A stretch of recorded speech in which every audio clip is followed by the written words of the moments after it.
Rich Dad, Poor Dad, Chapter 3, Lesson 3, page 72. As my friend tells the story, Ray spent a good amount of time explaining his viewpoint. In his business plan, Ray knew that the primary business focus was to sell hamburger franchises. But what he never lost sight of was the location of each franchise. He knew that the land and its location were the most significant factors in the success of each franchise. Basically, the person who bought the franchise was also buying the real estate under the franchise for Ray Kroc's organization. Today, McDonald's is the largest single owner of real estate in the world, owning even more than the Catholic Church. McDonald's owns some of the most valuable intersections and street corners in America and around the globe. My friend considers this as one of the most important lessons in his life. Today he owns car washes, but his business is the real estate under those car washes. The previous chapter presented diagrams illustrating that most people work for everyone but themselves. They work first for the owners of the company, then for the government through taxes, and finally for the bank that owns their mortgage. When I was a young boy, we did not have a McDonald's nearby. Yet my rich dad was responsible for teaching Mike and me the same lesson that Ray Kroc talked about at the University of Texas. It is a secret number 3 of the rich. The secret is mind your own business. Financial struggle is often directly the result of people working all their lives for someone else. Many people will simply have nothing at the end of their working days to show for their efforts.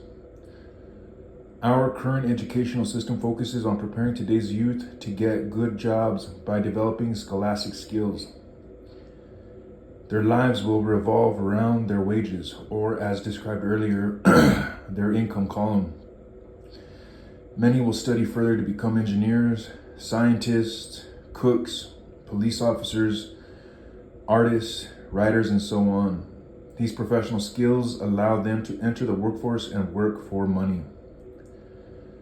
But there's a big difference between your profession and your business. Often I ask people, what is your business? And they will, page 73, say, oh, I'm a banker. Then I ask them if they own the bank, and they usually respond, no, I work there.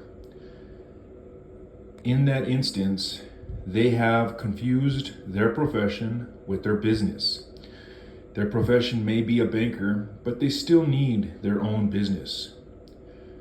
A problem with school is that you often become what you study. So if you are studying cooking, you become a chef. If you study the law, you become an attorney. And a study of auto mechanics makes you a mechanic. The mistake in becoming what you study is that too many people forget to mind their own business. They spend their lives minding someone else's business and making that person rich. To become financially secure, a person needs to mind their own business. Your business revolves around your asset column, not your income column. As stated earlier, the number 1 rule is to know the difference between an asset and a liability, and to buy assets. The rich focus on their asset columns, while everyone else focuses on their income statements. This is why we hear so often, I need a raise. If only I had a promotion. I'm going back to school to get more training so I can get a better job. I'm going to work overtime. Maybe I can get a second job. In some circles, these are sensible ideas, but you are still not minding your own business. These ideas all still focus on the income column and will only help a person become more financially secure if the additional money is used to purchase income generating assets.